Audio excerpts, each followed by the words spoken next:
Bandwidth provided by Recursive Squirrel Interactive. Transcription services provided by transcribeme.com. Episode 538. It's not fraud.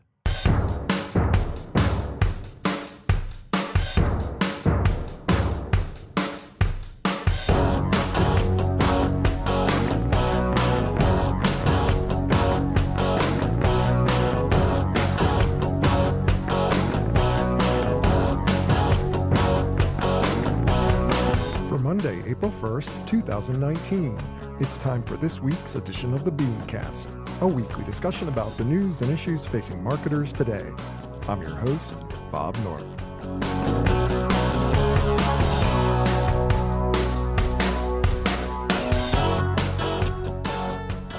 Thanks for joining us. Advertising experts have for years liked to point out that we can't overestimate the importance of Facebook. After all, their half of the duopoly accounts for some of the best ad results available. But are they meaningful results? Tonight we'll discuss. Also lurking brand safety issues on Instagram, the auction duplication dilemma, why advertising needs formalized mentorship programs, plus this week's Ad Fail 5. That's the lineup. Let's meet tonight's panel.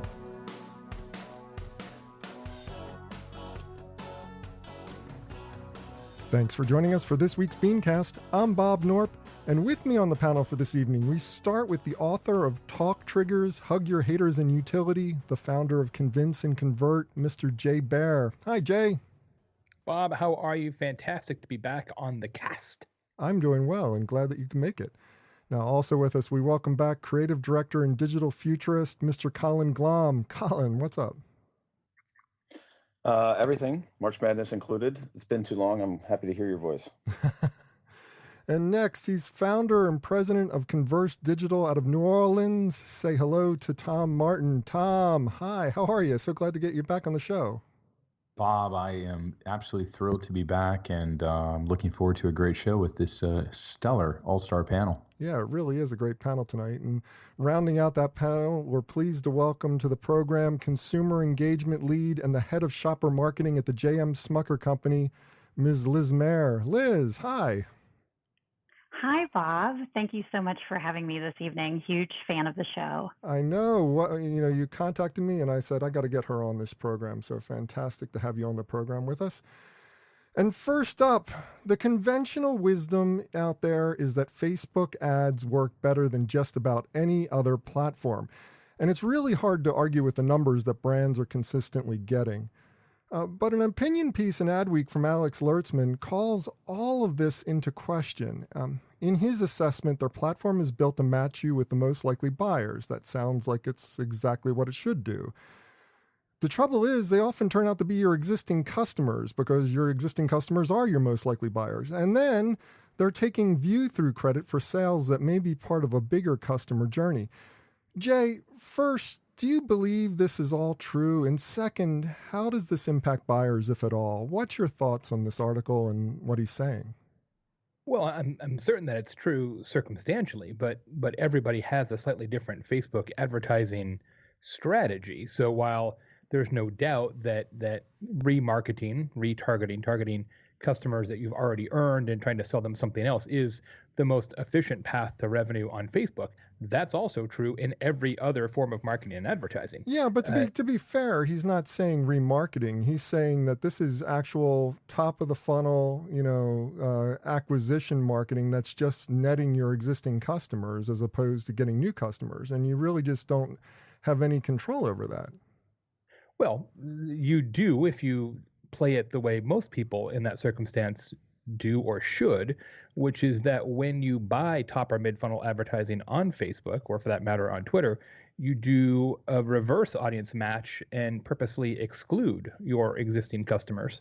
That's the right way to avoid that problem. And I think he doth protest a little bit too much. A dollar earned is a dollar earned. And his real gripe is that Facebook's taking credit for a dollar you might have gotten anyway, but that's an assumption. You don't know that you would have had that sale with or without Facebook. The real answer here, of course, is detailed attribution modeling throughout the entire cycle. And lots of people do that, but those companies are all enterprise size. And and the kind of attribution modeling that we would all like to have, which tells us a universal truth about how our customers were acquired in a multi-channel world, is a tricky thing to set up and an expensive thing to own. This reminds me of the saying, sometimes you have to wonder what the ROI is of knowing ROI. Yeah, well, I'm listening to what you're saying, and I hear what you're saying. There's an enterprise level solution to making this go away. I mean, but the majority of advertisers out there, at least the run-of-the-mill advertisers, don't have that kind of wherewithal to make sure that they're getting exactly the acquisition targets that they want. So what happens to them? Do they just fall to the wayside? I mean, anybody? Well, like I said, I think the answer is, and this is the way I do it, and maybe the way Tom does it as well, is when we buy ads on Facebook, top funnel, we purposely don't show those ads to current customers. Anybody in our database, we say don't show this ad to those people. So, and that is not an enterprise solution. That is a 5-second solution. One thing that was mentioned in the article, which I could not agree with more, is this idea that let's just run one campaign on quote unquote Facebook and you're done is not really a best practice. The author mentioned in the piece that you should be running different campaigns at different stages of the funnel, and that's exactly right. That's the strategy that we always employ for clients. You've got one separate campaign with separate audiences, separate creative at top funnel, one mid, one low mid, one low funnel, one low funnel. So you really want to have a lot of separate campaigns that are very explicitly set up to reach people at different points of their consideration journey. I would add to that. I think I kind of feel like this article, I jumped back in time like 10 years, maybe 20 years.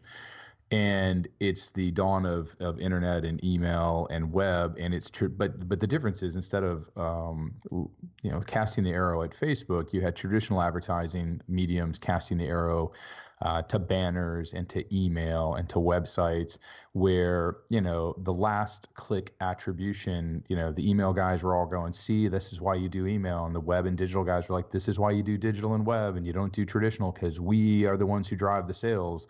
No, you just happen to be the guy who was standing in front of me right before I wanted to buy it, and the fact that you could digitally capture my signature through a click. But it's kind of the same thing. I mean, to think that Facebook, even if it is the last click or the last thing you see before you buy, is single-handedly causing that purchase. Yeah, there are probably those things. I certainly have bought things off of an Instagram ad or a Facebook ad where, it's a really super usable tool or gadget that I had not seen prior to that ad. So it certainly can happen.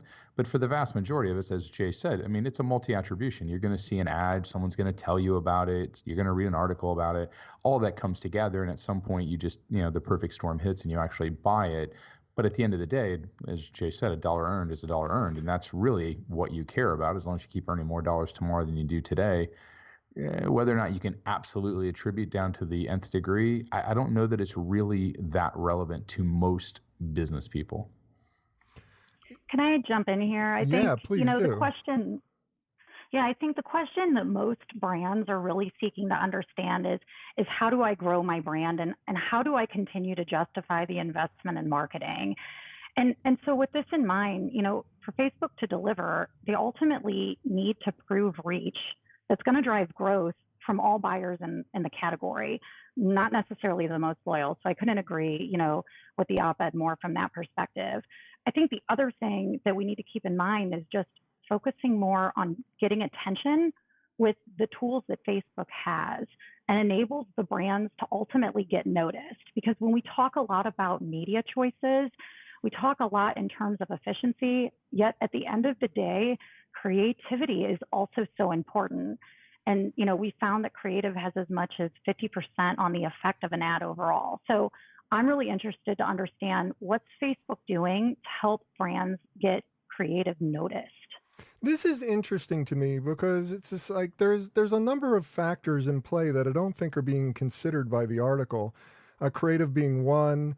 But there's also the fact that, can Facebook really be blamed for all of this? I mean, considering the fact that so many advertisers maybe aren't doing their job properly and accurately measuring what's happening in the funnel, how things are pulling all together. I mean, your thoughts, Liz? What are your thoughts on that?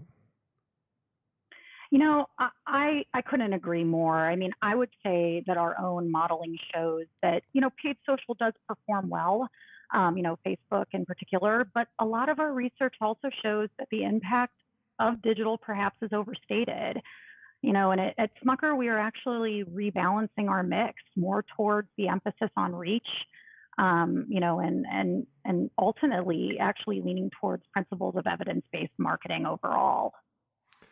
Colin, when it comes to metrics, the metrics of Facebook, what's most important to you when you're considering success of a campaign? I mean, how can an advertiser take control of their own destiny with a Facebook campaign and put something together that works with other advertising platforms and with the rest of the campaign as opposed to over-reliance on Facebook? It would be interesting to hear what the rest of the panel has to say, because I do have a question for the group, but in my own experience, I use Facebook and more primarily Instagram as an awareness driver. And then once I get people into my funnel, I use things like email or other one-to-one communications in order to convert. So with the exception of a couple of, whether it's, clothing or some kind of handy new gadget that I see on Instagram, I very rarely see people closing deals through social unless it's something that you might not be able to find anywhere else. So for me, I usually use it top of funnel, and it's comparatively speaking to more traditional means, it's way less expensive, and you can also be a lot more targeted with your spend. So I have an easier time selling that into my clients than trying to say I'm going to convert at a certain rate. It sounds like what you're using this for is, because you're using it as the top of the funnel awareness type drivers, you're not really depending on the Facebook metrics per se as much as you're depending on the back end metrics of what's happening with your email and what's happening with the rest of your ad strategy. Correct. So if I'm able to convert people into signing a form, that's a huge piece of it. So I'm not looking for sales so much as I am just looking at click-through rates and engagement. So the more, and that has a lot to do with what you were talking about earlier, which is the creative. So the fancier the tool or the more attractive the lure, the better off you are in getting somebody in to say, okay, I'm willing to sign up or learn more. In some of the spaces that I work in, it's more advantageous to have that email address than it is actually to have the sale not ultimately, but you need to make them take the steps in the journey. You can't expect them to close after the first time you introduce yourself. So just getting them into that funnel and having a more one-to-one communication is more advantageous for most of my clients. Although I would love to see a show on the Beancast, an episode that is just what stupid stuff have you bought based on an Instagram ad. I would listen to that show. Well, that's actually the question I wanted to ask, because I think that Instagram is way more powerful as a sales tool than Facebook is. I buy more stuff on Instagram a week than I've bought directly off Facebook ever.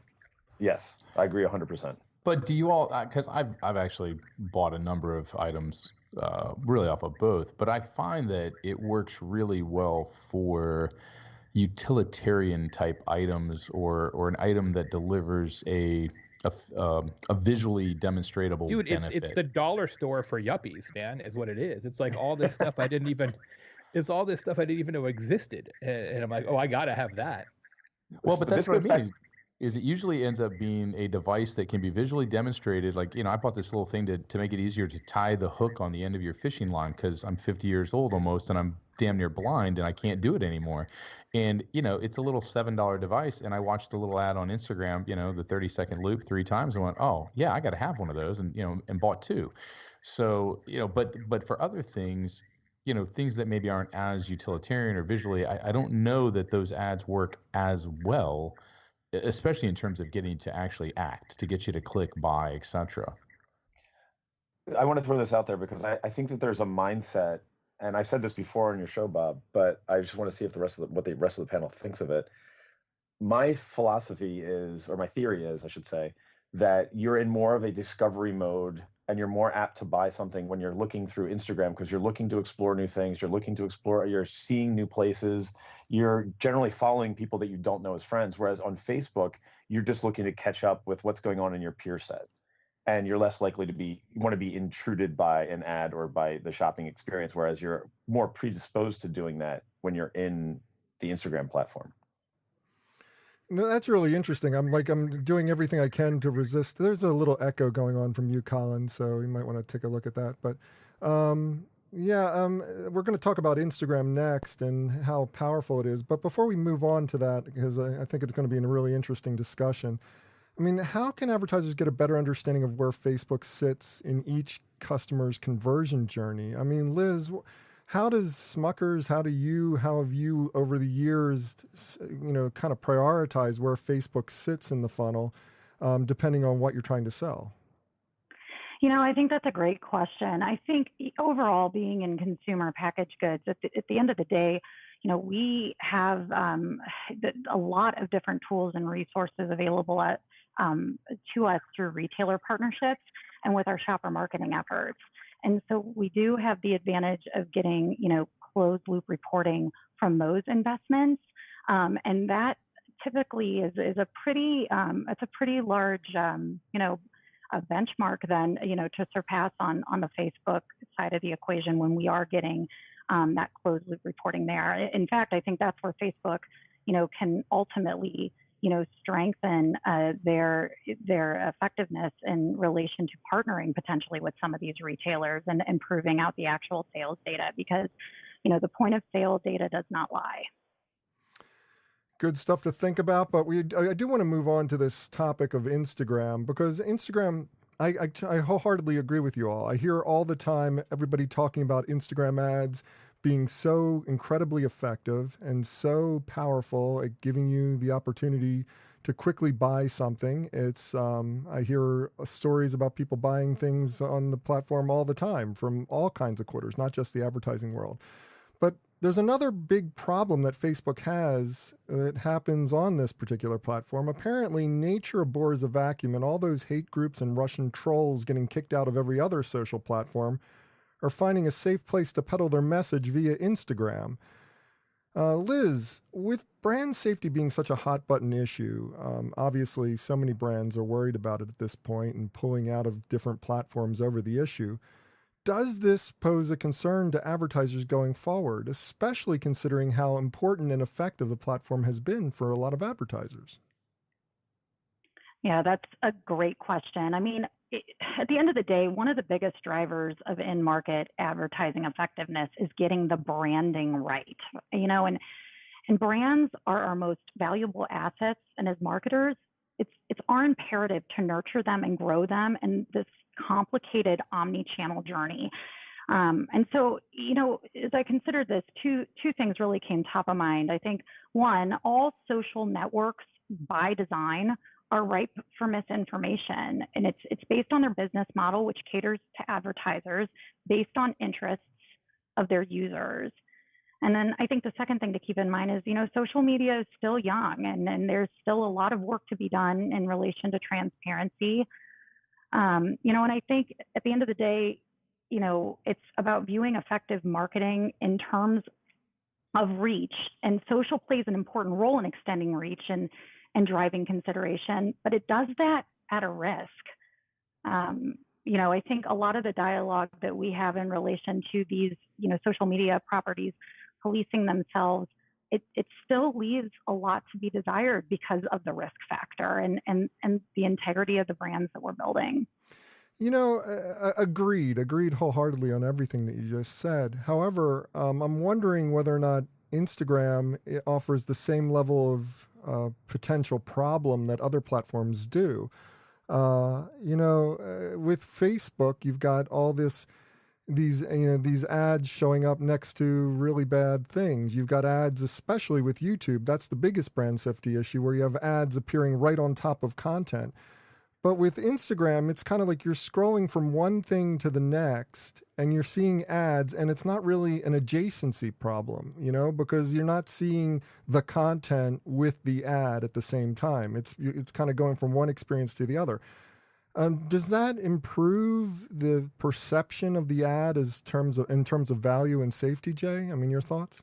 Yeah, I think it does a little bit. There is definitely a difference between adjacency and an overlay, and I haven't tested that or seen research on that per se, but I think an intuitive person would conclude that most consumers understand that the brand itself is not responsible for the behaviors of bad actors on a platform, or even disingenuous or distasteful comments on a brand's post on Instagram, which also happens.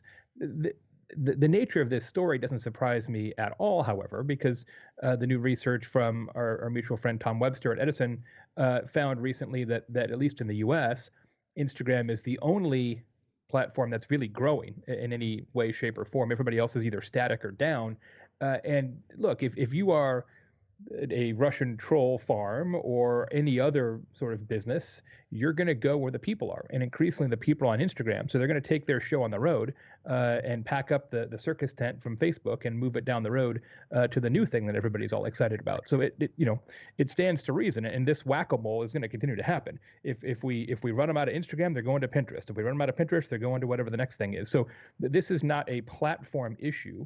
This is a societal issue that really cannot be addressed with any technology fix, at least as far as I can discern. Colin, what's your thoughts on this? I mean, do you feel like I actually think that there is a You go ahead.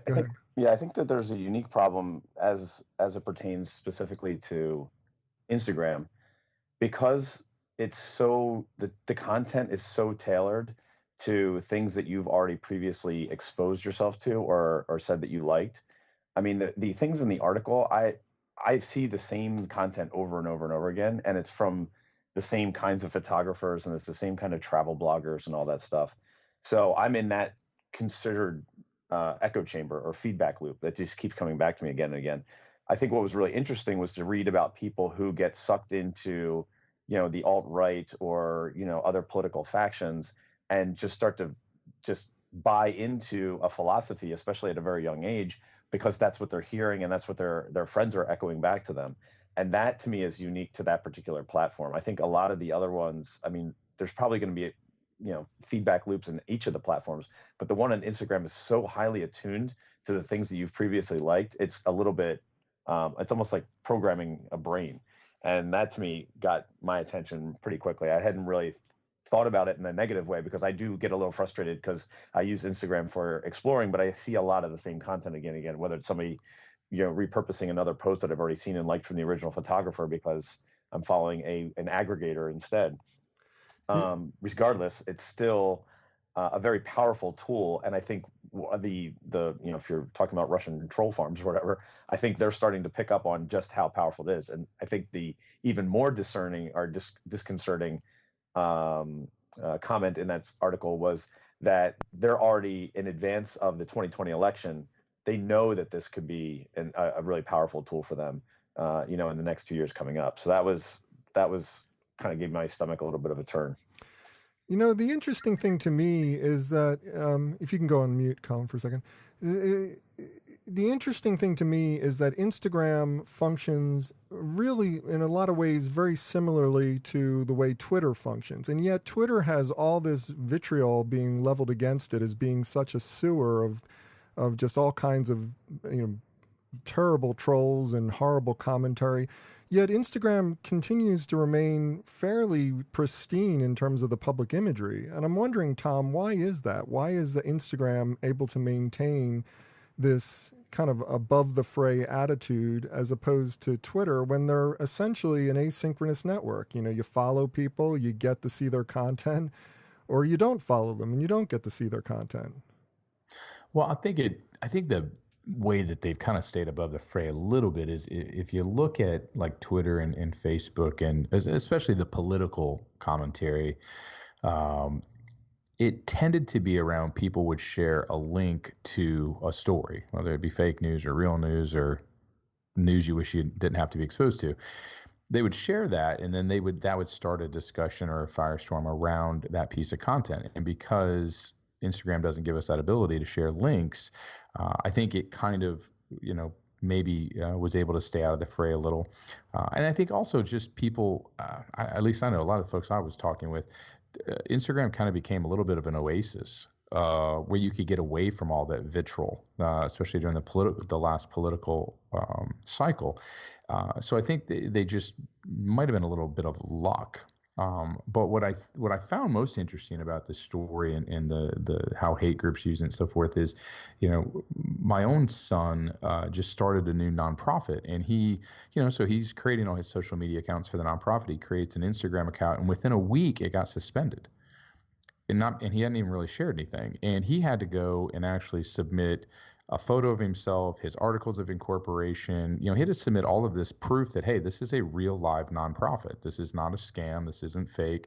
And then, they finally reactivated it. So I find it really unique and interesting that, here's this kid, high school kid, trying to start a nonprofit, and they're flagging him, and he's having to go through all of this rigmarole.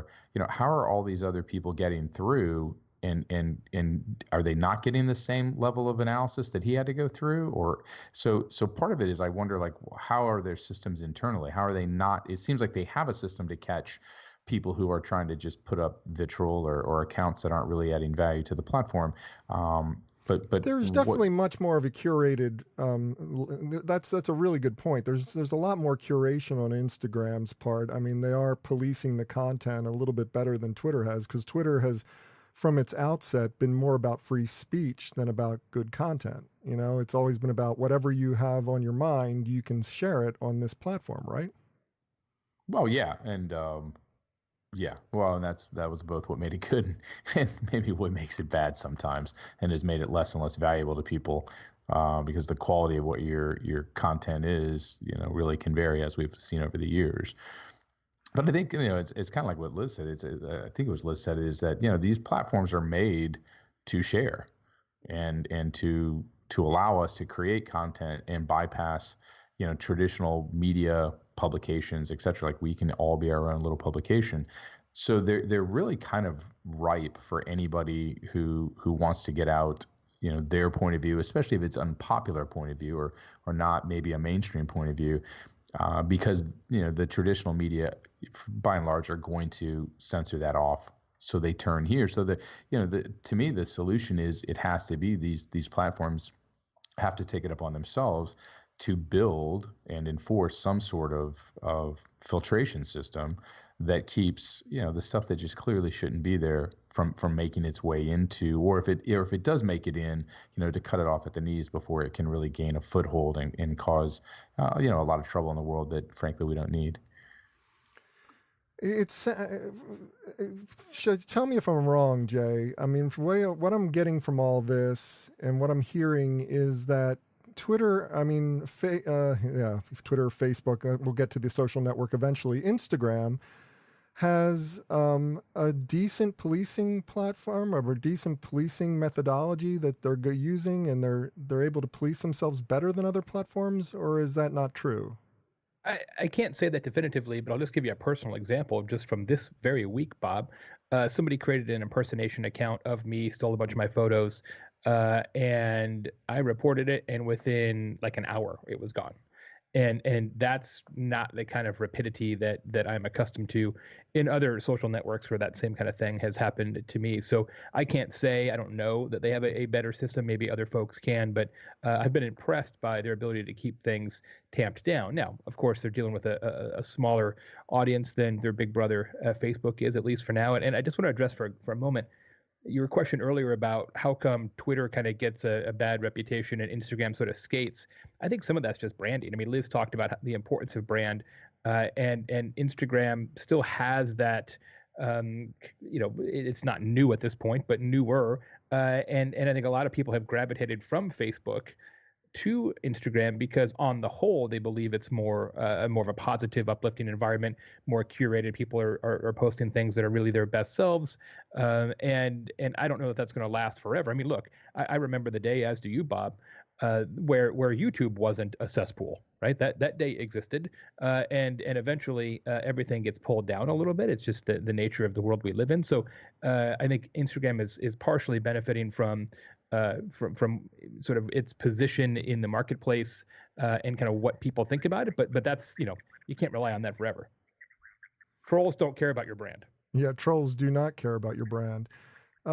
Liz, your name keeps getting brought up, and I wanted to find out what your opinion is about Instagram in terms of going forward and using it. Are you excited about the platform? Do you feel like the platform is one of the better platforms in the social media spectrum? And why is it better than any other platform if you do like it? I would say, and then I'm kind of playing back a couple of the comments that we talked about from an Instagram perspective, the broadcasting power of Instagram rivals Twitter, and it is supported by Facebook's sophisticated infrastructure. I think also just the platform is so highly visual, and that really enables storytelling and engagement. I think obviously making sure that message is suitable for that context is key. But at the end of the day, I do think Instagram provides more of an experience and engagement because it is so visual. Good points. And Colin, I saw you were hopping off your mic for a little bit. Do you have anything to add before we move on?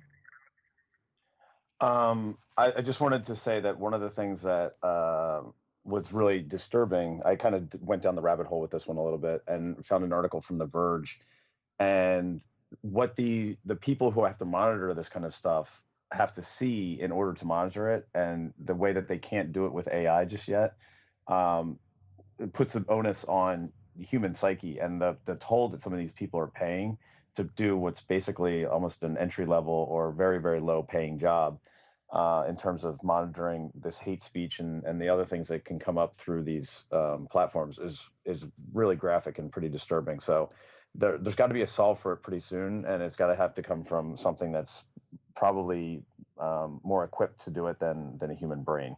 Yeah, I saw all those articles about that. They were going out over the last few weeks. It's pretty terrible what's happening to a lot of people. Yeah, I hadn't actually thought of all that stuff until today. So the idea of sitting there and looking at all this hate spewing is got to be damaging to a lot of people who are involved, and there's really no way to solve it other than to actually sit there and it's like a mechanical Turk. We all have to just put our brain power into it. Well, continuing my discussion about advertising as a whole and the digital platforms, apparently, despite demand-side platforms fighting against it and advertisers complaining about it, most programmatic auctions are being duplicated before they get to the exchanges, enabling publishers to receive multiple winning bids across multiple exchanges and then to pick the highest bid from this expanded pool. Now, obviously, publishers and exchanges love this methodology. The demand side and the advertisers don't. Tom, is there really any way out of this situation? It seems to me like this is a solve from the publishers to figure out how to get the best bid. They have multiple exchanges that they're working with. Why is this so bad? I don't really know that it's bad or good. I just think it's inevitable. You've got two competing forces with opposing goals. Advertisers want it as cheap as possible, and publishers want it as expensive as possible. And the publisher is, unfortunately for the advertiser, one step closer to the end of the pipeline because they are the pipeline. And so they're gonna invent gamification and ways to try to, in this case, maybe artificially increase the bid so they can maximize profit. And I mean, it's just.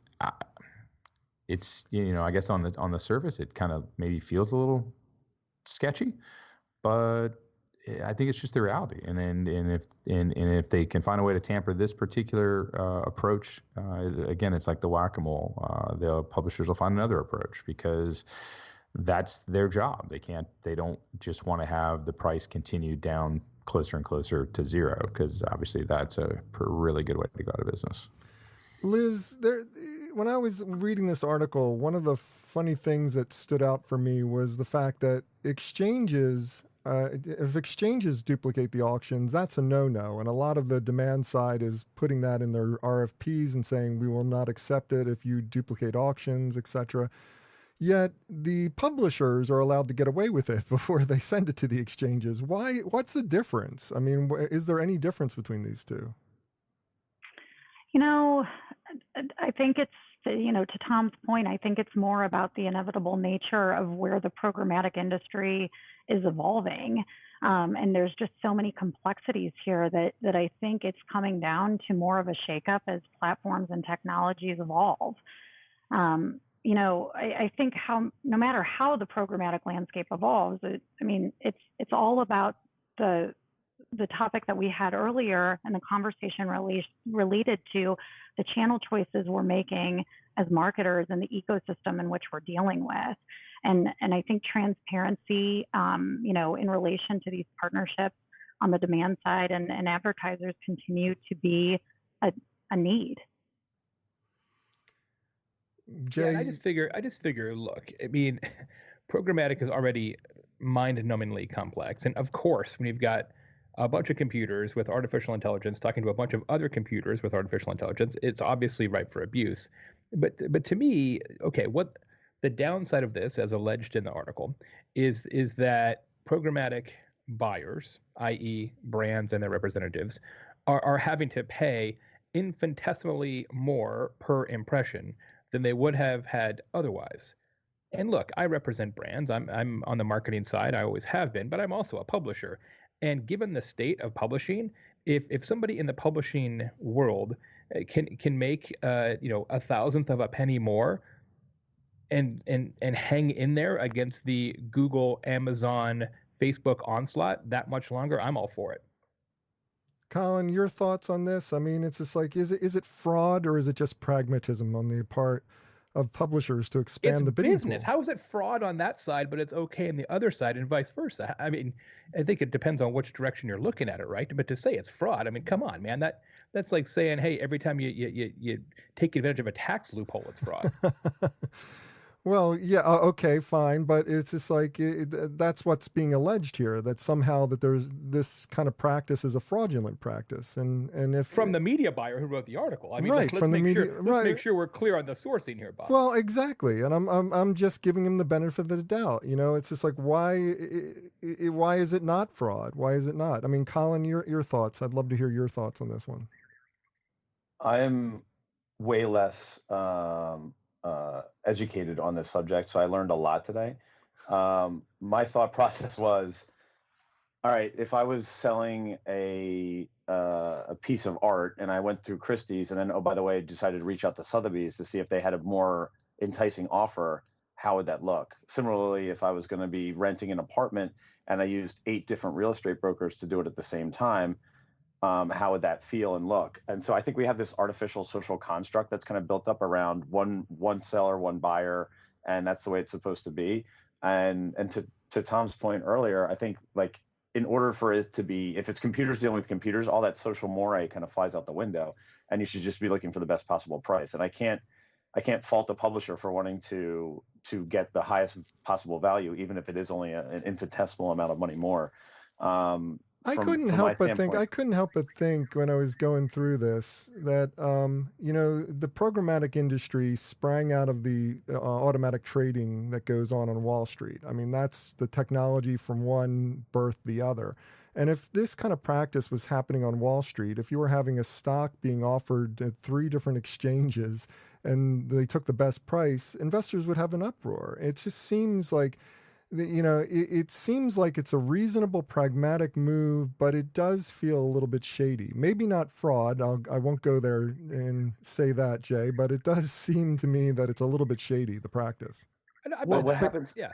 Here's the thing. If you have 3 different audiences and one of them is more highly attuned to paying more money, then I want to go with that person, or that seller over the longer term. It is literally a legit opportunity to increase the value of your platform or of your publishing, site or whatever it might be.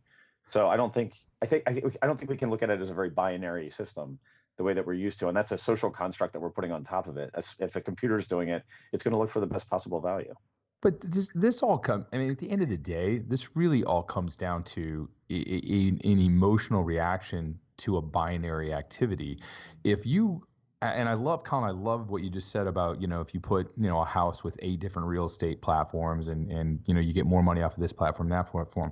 At the end of the day, when the buyer buys the impression or the AI computer buys it, that buyer was okay with the price they paid. Hence the reason the buy order went in. And you can apply that to the same, Bob's stock example. Exactly. If I buy, Dell at 100 and I buy 100 shares and then I find out, oh, well, crap, I could have got that on NASDAQ for, $99 a share.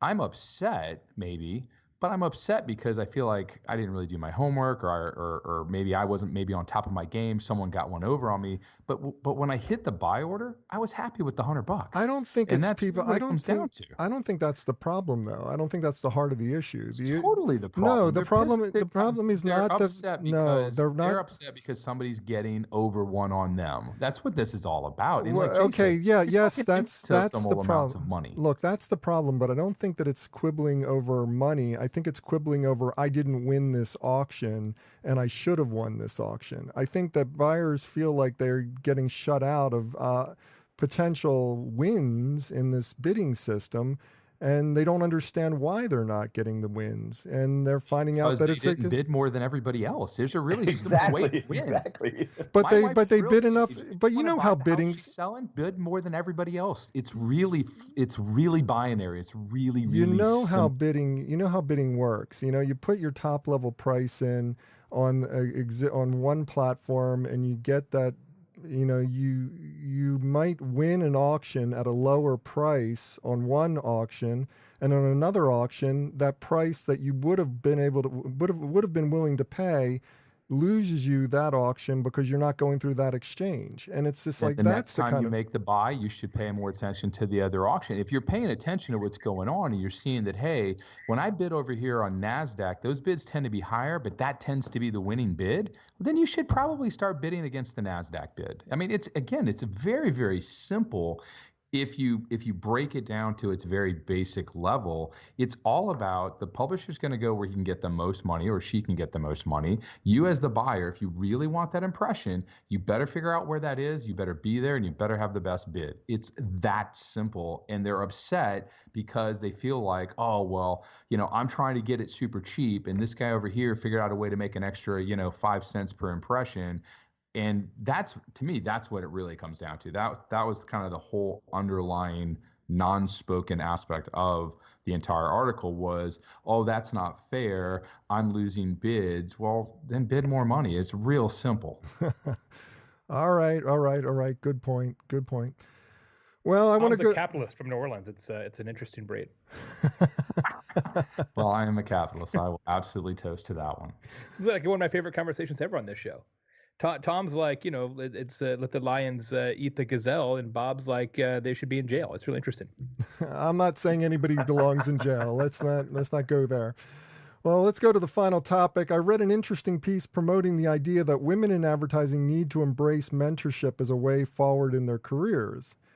And it was a good article because it showed that formalized mentorship programs actually help them to take the path that maybe their male counterparts are succeeding at and they're not. Allows them to find ways to navigate that world. But what it's causing me to wonder, though, Colin, is why are advertising agencies in particular so devoid of formalized mentorship programs? I mean, every other industry that I know of has some kind of formalized mentorship program, at least some of the bigger industries, like the advertising industry is part of. So why is it that they don't have any kind of formalized program? I think the biggest thing that I could offer is just time constraint. There's, I work at an agency right now that is fond of saying this is not a teaching hospital. And so they only hire experienced staffers. We don't have a lot of juniors on the team. And so everyone's expected to carry their own weight and take care of their own business. And it's not something that's actually we have time for because the margins are becoming so razor thin.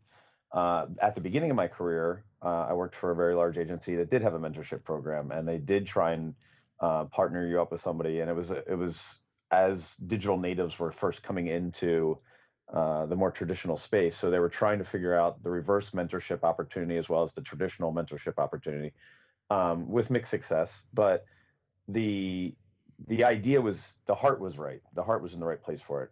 I don't think that I've ever been able to say with 100% accuracy or success rate that mentorship programs work, but at least the idea and the philosophy behind it is right. I mean, if you go back to even like feudal times, you're looking at, apprenticeships and coming up through the craft and understanding it and learning all the different aspects of writing great copy or really kerning your type or whatever it might be to make sure that you're actually attuned to all the things that make a piece of communication successful.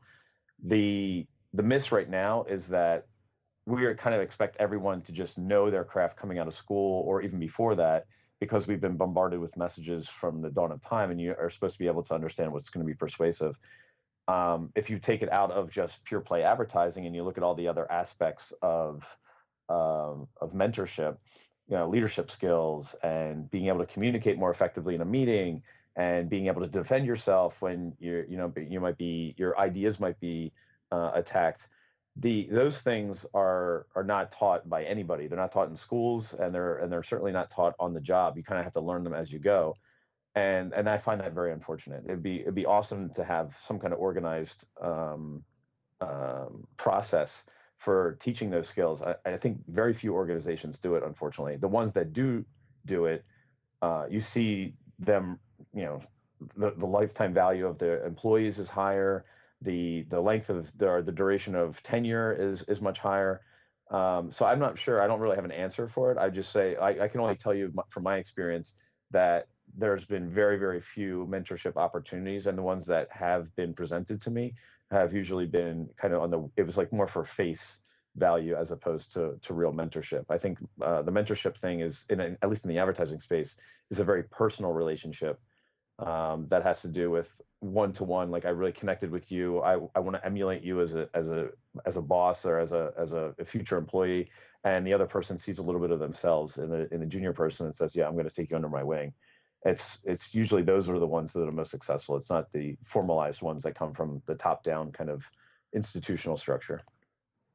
Yeah, I think Colin nailed it. I mean, there's a lot of unofficial mentorship that happens in agencies, but I think adding some structure to it, and even a structure that could be utilized, in all agencies, right? Like something that is developed as a curriculum potentially, or something along those lines for a lot of different circumstances, would be really useful. But I think Colin's first sentence was dead on.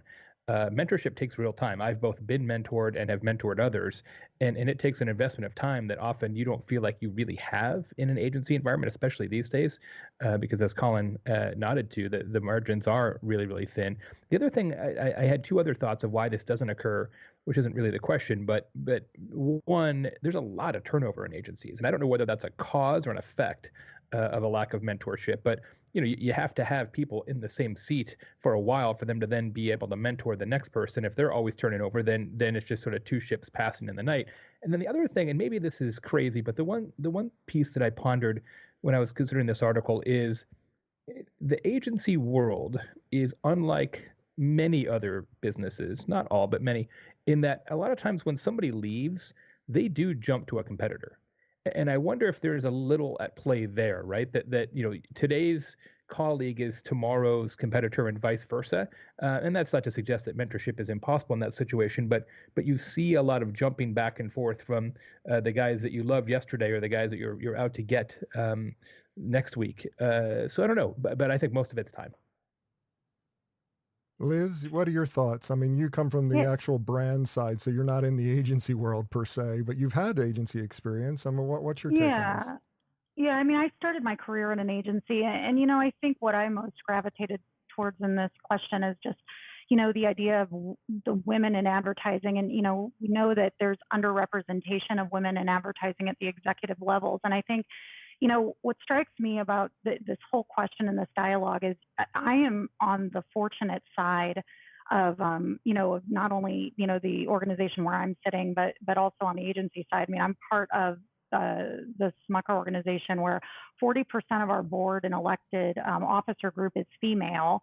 And, working with the agency, we currently work with Publicis, where our chief strategy officer, our head of our agency team, our critical account and creative execs, most of them are female. And it really does truly make a difference in the dialogue we have, the way we manage through change, and really ultimately the way we're attracting leaders and developing leaders today and tomorrow.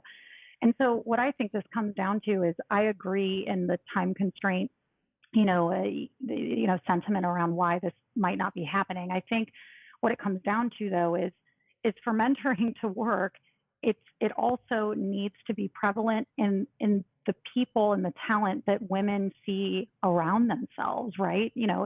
If you don't see the leaders in the organization, then how do you ultimately develop to be one of those and have that community that's so necessary, throughout, your career in order to develop you into the next phase. And, I think as we talk about advertising and obviously the critical need for advertising agencies to deliver groundbreaking creative, having this diverse team, we know that it's going to drive great results.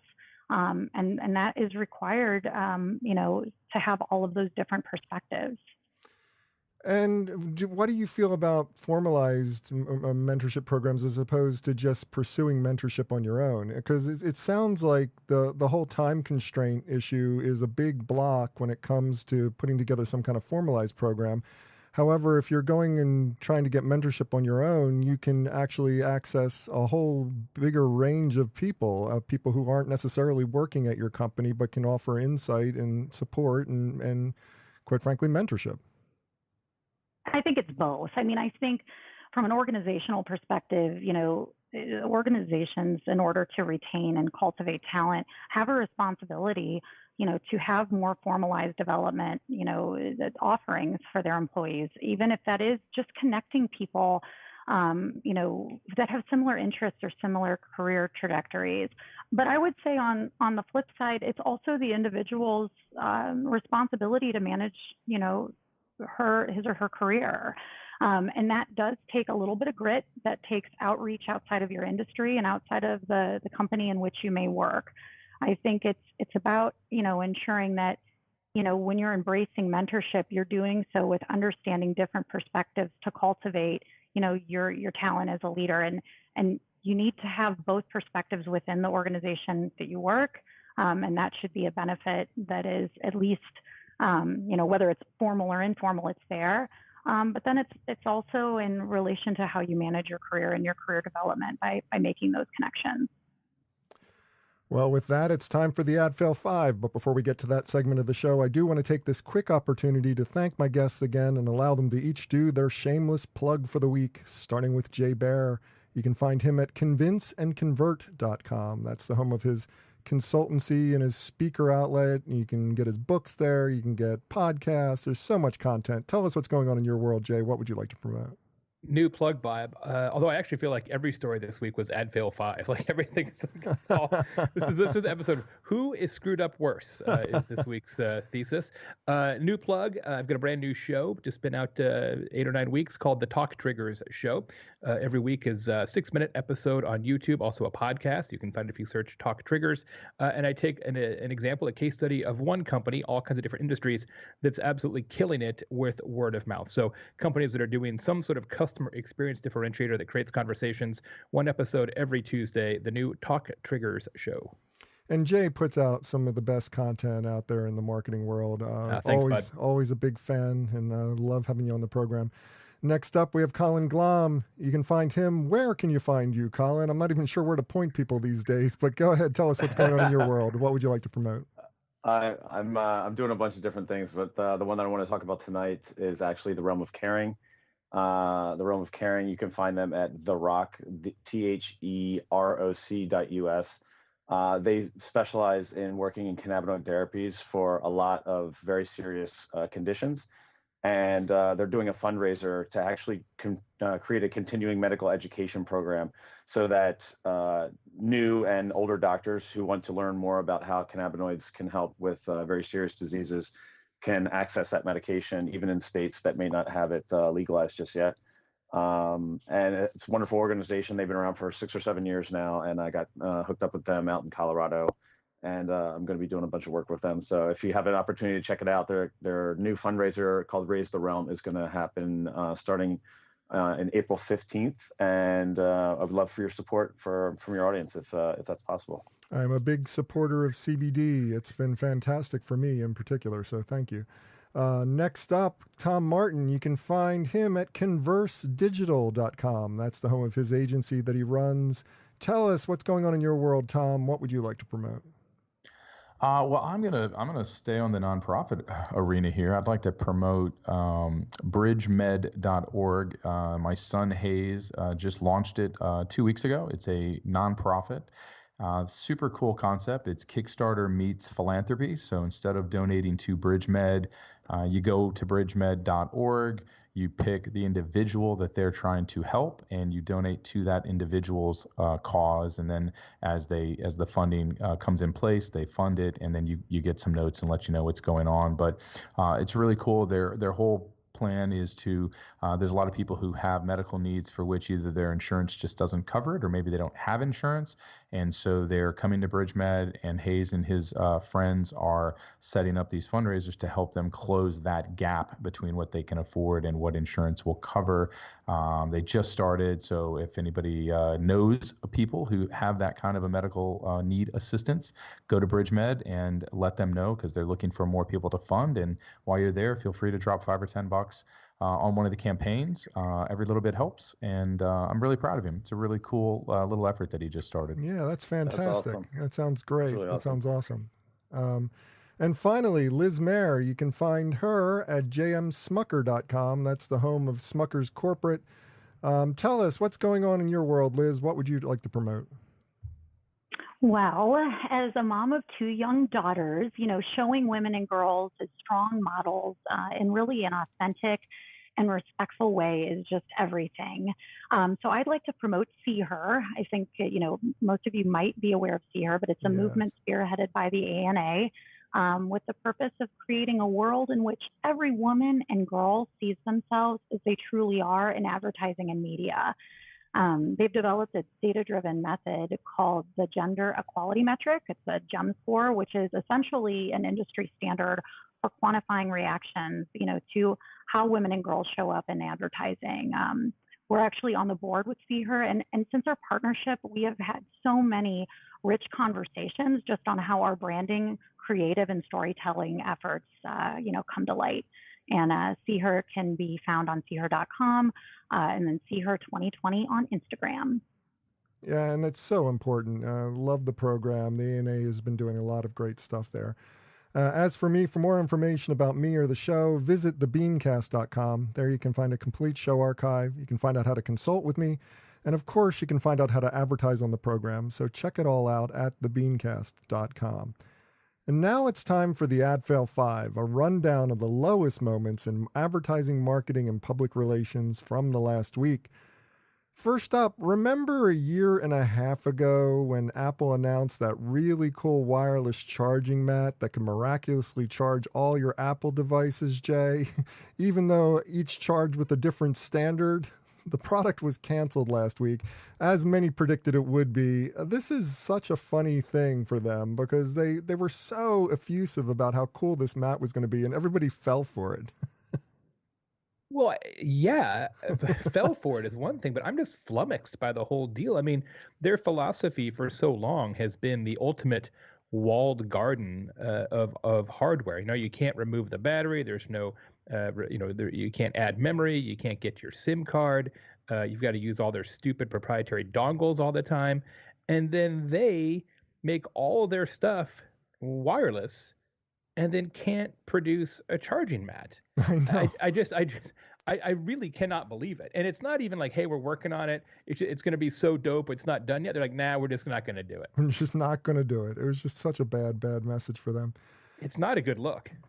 Now, Apple also had another thing that caused them a little bit of consternation this week. Apple announced all of their big content news in a star-studded event last week, Tom, and pretty much nobody cares about it. I mean, it's just like, did you see this announcement that they broadcast? I watched the live stream. It was just so bad, with lots of celebrities in the front row hooting and hollering and nobody else clapping. It was just so bad. I actually ignored it even before they announced it. No, I the whole thing I think is kind of humorous. A company that really kind of made itself on products and I get it. Cook believes in the services and the success of iTunes, et cetera. But I just think it's hilarious that they, want to be the next Netflix or the next HBO. And I don't know, it'll be interesting to see if it plays out. But right now, I'm kind of like, I wish they would just kind of go back to like really building great stuff that works. Maybe even a wireless charging pad. No chargers. Yeah, everything but a charger. Look, this is a company whose theme, famously, was think different. And all they're doing now is thinking the same. Hey, guess what we're going to do, guys? We're going to be the 8th streaming media service that you can subscribe to. It's like, oh, thanks very much. I think the real deal on the charging pad was, they had Oprah and Steven Spielberg on stage. You know what those guys cost to show up to an event? I think that was the the R&D budget for the charging pad. Like, we got to pay Oprah, so no charger. That's just a sad... maybe she could give it away on her does she still do her TV show? She could give, it could be like the Christmas gift. Isn't she the one that would give away all the big Christmas gifts and people get all fired up? You get a charger and you get a charger. You get a charger. Yeah. They don't work, but you got one. That's the easiest thing in the world to produce. Well, next up, Snap seems to have a creator rebellion looming, Liz, as a result of unexplained removal of sponsored stories and general lack of support by the platform. It's funny to me that Snap is being copied left and right by Instagram, and Instagram's doing fine, but Snap can't seem to get their act together. What's going on here? Right. I mean, my larger question is, what is Snap's long-term viable strategy? How is it scalable? And what is the role of reach, data, and brand building content in driving this? So I guess I have a lot of questions, not just one. I don't think they're going to be able to continue to attract brands and creators if they can't answer these questions. And it comes down to a long-term viable business strategy. Yeah, I think you're right. They've got to get their act together and figure that out. Now, you may recall Backpage.com. That was the site that was caught up in a huge sex trafficking scandal. Well, apparently, according to a new lawsuit, Colin, from victims, Salesforce stepped in when Backpage and its executives were facing lawsuits and arrests in 2013 as a result of said ties to sex trafficking to help Backpage survive and even grow.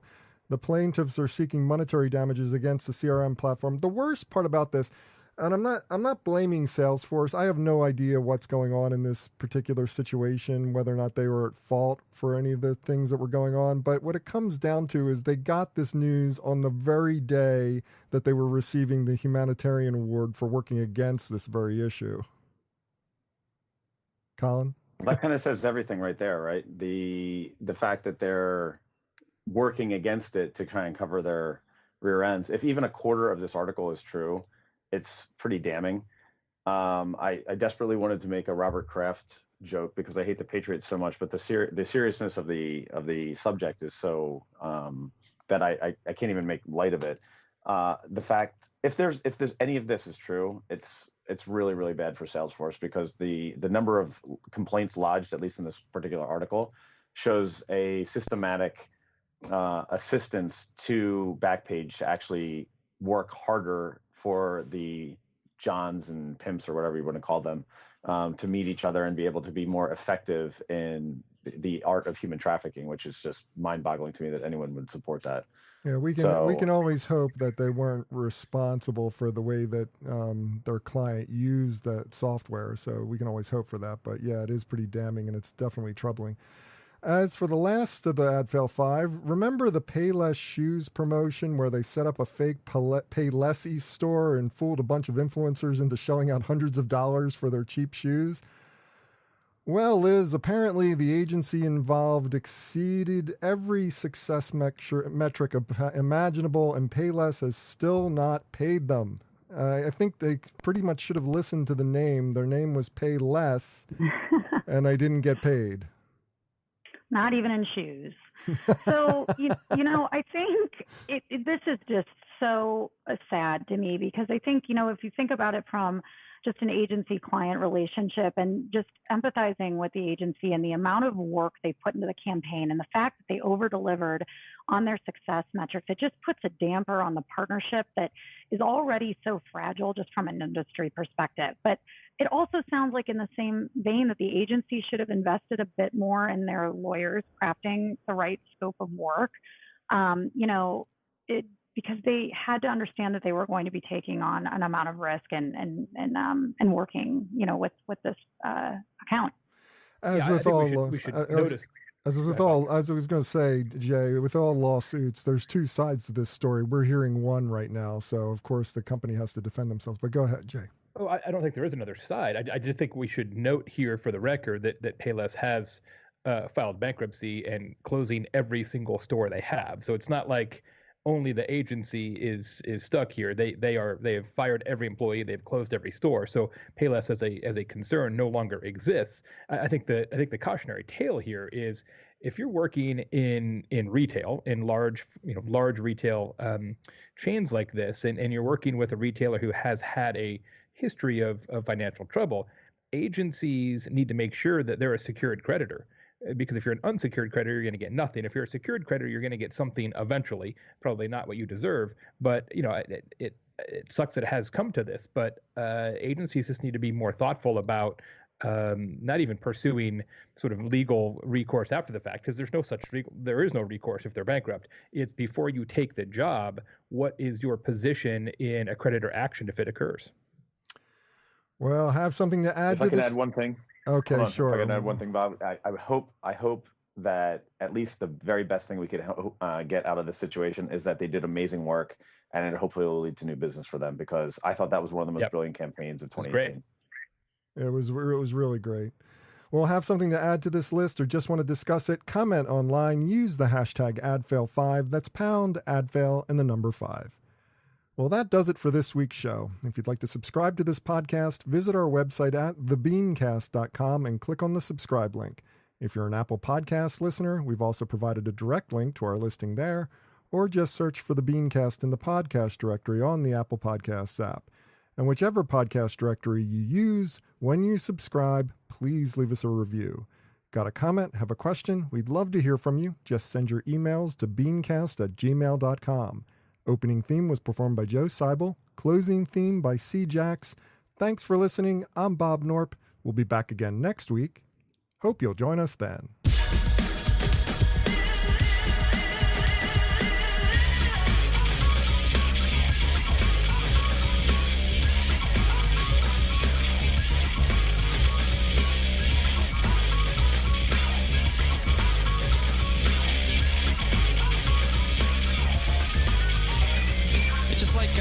It's like, you know what I mean? It's like if it's, you know what I mean? I don't know, man. It's just like, okay, it's like, you know what I mean? Like, it's like totally like that.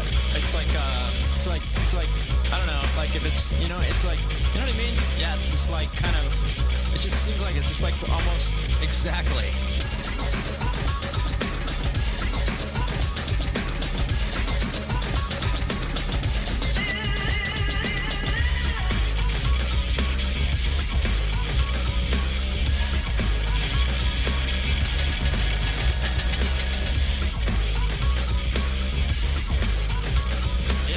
It's like exactly. Yeah.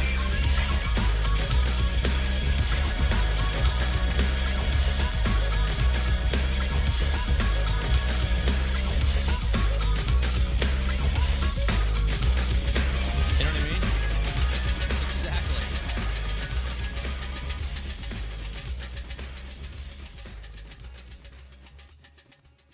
Cool beans.